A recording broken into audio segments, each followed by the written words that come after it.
Bom dia, Alessandro Mascarenhas. Eu tive esse fim de semana lá em Alphaville, na plataforma internacional Pablo Marçal, um local mágico onde pessoas, gurus aí, pessoas que são referências para nós, que trazem muito aprendizado para nós, já estiveram lá no palco. E eu consegui estar no meio dessas pessoas.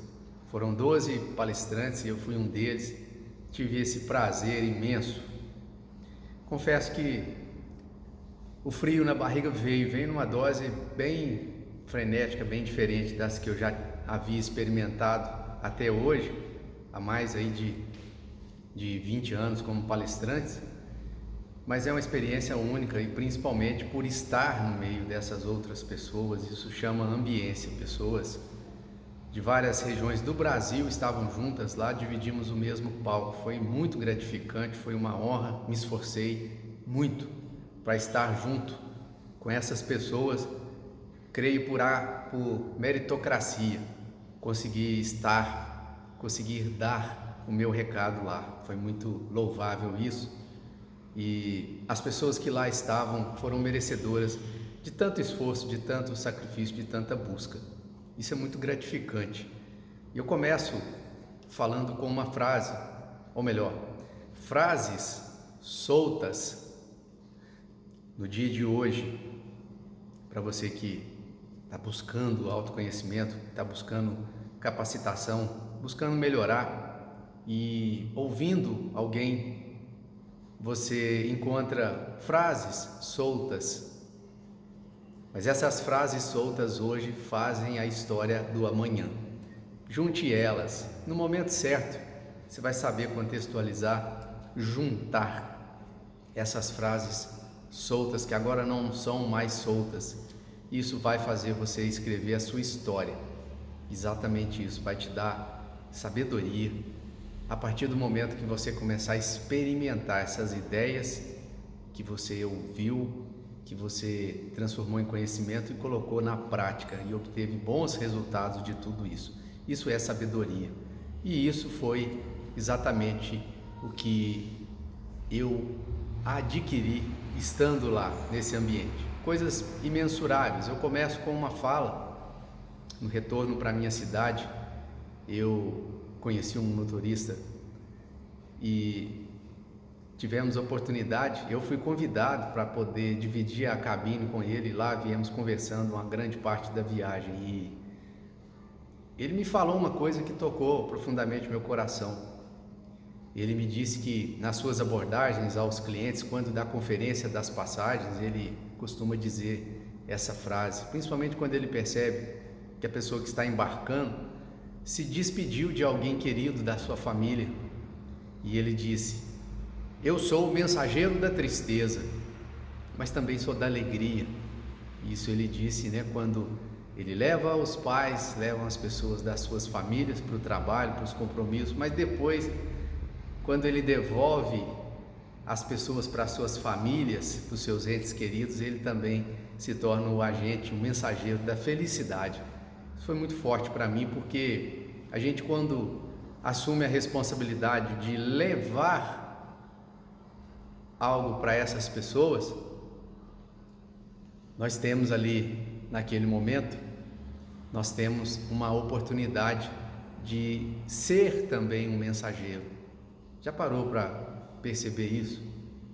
E da mesma forma que a gente pode ser um mensageiro de coisas boas, se cultivarmos lá na nossa alma coisas ruins, coisas negativas, a única coisa que a gente será capaz de transferir para as outras pessoas é aquilo que a gente tem cultivado dentro de nós. Então, alimentar a nossa alma, nosso pensamento com coisas positivas, com coisas boas, nos livrar o mais rápido possível das ruins, daquelas que ainda não conseguimos lidar com elas, vai fazer com que sejamos mensageiros da felicidade quando a nossa fala tocar a alma das outras pessoas, tocar o coração profundo das outras pessoas. Então é um cuidado muito grande que, como palestrante, como formador de opinião, a gente tem que ter esse zelo de esvaziar a mente principalmente das coisas negativas ali.